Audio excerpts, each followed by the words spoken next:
Seorang putri tinggal di kastil mewah. Dia baru berusia 14 tahun, tapi dia sangat manja dan murung. Suatu kali dia menemukan sesuatu untuk bulan April yang akan datang, dan ada bunga musim semi di pesta tahun baru. Dia mengeluarkan keputusan di mana dia mengumumkan awal musim semi, dan berjanji untuk dengan murah hati memberi hadiah kepada orang yang membawa tetesan salju ke istana. Di sebuah rumah kecil di pinggiran kota tinggal seorang ibu tiri bersama putri dan putri tirinya. Putri tiri adalah gadis yang sangat manis dan baik hati, dan namanya Masya. Ibu tiri dan putrinya sangat malas dan marah, dan dengan segala cara mereka menyakiti gadis malang itu. Mereka benar-benar ingin menerima hadiah yang dijanjikan oleh sang putri, tetapi mereka tidak dapat memikirkan di mana mendapatkan tetesan salju di musim dingin. Wanita tua itu memutuskan untuk mengirim Masya ke hutan untuk membawakan mereka bunga musim semi. Putri tiri mulai memohon kepada ibu tirinya untuk mengasihani dia, karena di luar gelap dan dingin. Dan jenis tetesan salju apa yang bisa ada di musim dingin? Tapi wanita tua yang rakus itu tidak mau mendengar apapun. Dia memberikan keranjang yang lebih besar dan mengusir Masya keluar dari pintu. Gadis yang membeku sangat ketakutan di hutan yang gelap. Tiba-tiba, di kejauhan, dia melihat cahaya. Dia senang dan pergi menemuinya. Ternyata itu adalah kobaran api besar, dan 12 orang menghangatkan diri di sekitarnya. Dengan mengumpulkan keberanian, gadis itu mendekati mereka dan memberitahu mereka bahwa ibu tiri yang jahat telah memaksanya pergi ke hutan dan mengumpulkan tetesan salju. Ternyata itu 12 bulan. Saudara-saudara merasa kasihan pada Masya, dan mereka memutuskan untuk membantunya. Saudara April melafalkan mantra, dan tiba-tiba musim semi datang di hutan dan di tempat terbuka. Salju mencair, rumput hijau muncul, tetesan salju bermekaran. Gadis itu mulai mengumpulkan bunga dan segera mengisi keranjang besar dengannya. April muda sangat menyukainya, dan dia memberinya cincin ajaib. Jika masalah terjadi, dia harus dilempar ke tanah, mantra dilemparkan, dan semua 12 bulan akan datang untuk menyelamatkan.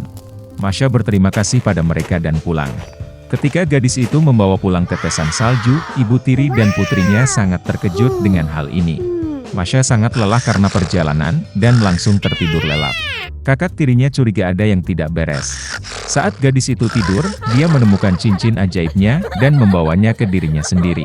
Setelah bangun, putri tiri menemukan kehilangannya. Dia mulai memohon untuk mengembalikan cincin itu, tetapi ibu tiri dan putrinya tidak mau mendengar apapun. Mengambil sekeranjang tetesan salju, mereka bergegas ke istana kerajaan. Ada pohon tahun baru yang dihias dengan indah di istana. Tetapi perayaan yang akan datang sama sekali tidak menyenangkan putri yang berubah-ubah. Dan hanya ketika ibu tiri dan putrinya membawakannya sekeranjang tetesan salju, sang putri mengubah amarahnya menjadi belas kasihan. Ibu tiri tidak dapat menjawab dengan jelas dari mana bunga itu berasal, dan dia harus mengakui bahwa putri tirinya telah mengumpulkannya. Sang putri segera memutuskan untuk pergi ke padang rumput dengan tetesan salju. Dalam perjalanan, dia memandangi Masya yang malang, sehingga dia akan menunjukkan padanya tempat dia memetik bunga. Gadis itu berkata dia akan menunjukkannya, tetapi hanya jika cincin itu dikembalikan padanya. Dari sikap kurang ajar tersebut, sang putri marah dan membuang cincin itu. Tapi putri tiri berhasil membaca mantra. Segera angin kencang bertiup, guntur bergemuruh, dedaunan jatuh dan salju mulai turun. Orang tua Januari muncul di hadapan mereka. Dia mengundang semua orang untuk membuat satu keinginan. Karena takut, sang putri ingin berada di istana secepat mungkin. Masya membuat harapan bahwa semuanya akan kembali ke tempatnya pada waktunya. Musim dingin, di musim dingin. Musim panas, di musim panas. Ibu tiri dan putrinya begitu beku sehingga mereka menginginkan mantel bulu dari bulu apapun, bahkan dari seekor anjing. Mengatakan ini, wanita rakus segera berubah menjadi anjing. Mereka diikat ke kereta luncur di mana sang putri akan pergi ke istana. Masya berterima kasih kepada saudara-saudara atas bantuan mereka. Mereka berjanji untuk mengubah ibu tiri dan putrinya kembali menjadi manusia, tetapi hanya jika mereka patuh. Berbulan-bulan memberi gadis itu kereta luncur besar yang indah, yang diikat oleh kuda lincah. Melihat mereka, sang putri meminta tumpangan ke istana. Ini adalah pertama kalinya dalam hidupnya sang putri mengucapkan kata tolong. Dan Masya dengan senang hati setuju. Seekor tikus kecil tinggal di satu hutan. Dia sangat pengecut dan bahkan takut dengan suara angin. Semua hewan di hutan menertawakannya. Dan kemudian, suatu hari, tikus kecil itu mengumpulkan semua keinginannya menjadi kepalan tangan, dan pergi ke raja hutan. Singa itu baru saja menyelesaikan makan malamnya dan tertidur dengan tenang di tempat teduh, mendengkur keras. Tikus itu mendekatinya dan mulai memanjat ekornya. Semua hewan ingin tahu tentang apa yang dia lakukan. Tikus kecil itu sangat ketakutan, tetapi dia berusaha keras untuk tidak menyadarinya. Dia naik ke punggung singa, dan dengan pandangan penting muncul di depan teman-temannya. Dan kemudian singa itu bangun. Dengan satu gerakan dia melemparkan mouse ke tanah dan menggeram dengan mengancam. Semua hewan lain sangat senang. Mereka mengira singa itu akan menelan tikus. Tapi sebaliknya, singa bertanya apa yang dia lakukan di punggungnya.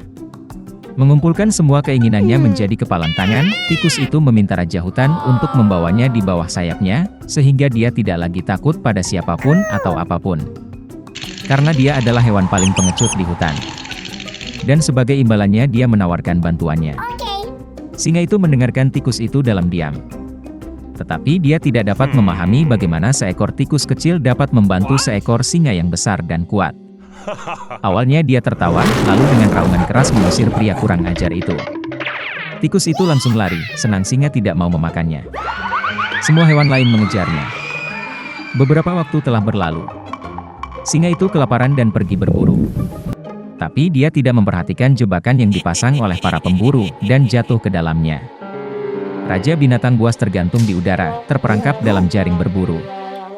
Dia mencoba keluar dari situ, tapi tidak bisa. Dan karena singa adalah raja hutan, dia tidak bisa memaksa dirinya untuk berteriak minta tolong. Selain itu, para pemburu bisa mendengarnya. Hewan-hewan itu melihat singa, tetapi tidak ada yang berani mendekatinya. Dan singa itu memutuskan untuk mempercayai takdir, tidak melakukan apapun. Secara tidak sengaja, tikus kecil yang sama ada di dekatnya. Melihat raja binatang buas di jala, dia memutuskan untuk membantunya. Tikus memanjat ekor panjang singa, dan ketika mencapai jaring, mulai menggerogotinya.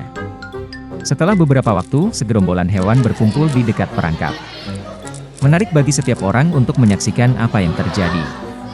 Tiba-tiba, di suatu tempat yang jauh, teriakan para pemburu terdengar. Hewan-hewan itu menjadi sangat ketakutan dan melarikan diri ke hutan. Tapi tikus itu dengan keras kepala terus menggerogoti jaring. Akhirnya, jaring itu pecah dan singa itu melepaskan diri darinya. Tanpa berpikir dua kali, tikus itu naik ke punggungnya, dan mereka lari. Ketika singa sampai di guanya, dia meminta maaf kepada tikus itu. Dan dia berkata bahwa dia telah meremehkan hewan sekecil itu, memutuskan bahwa itu tidak akan berguna. Dan untuk fakta bahwa tikus kecil menyelamatkan nyawa raja binatang buas, sekarang dia tidak perlu lagi takut pada apapun atau siapapun. Mulai sekarang, singa membawanya ke bawah sayapnya. Semua hewan melihat apa yang terjadi, tertawa dan bertepuk tangan pada tikus pemberani. Sejak itu, singa dan tikus menjadi teman baik, dan kedamaian telah memerintah di hutan selamanya.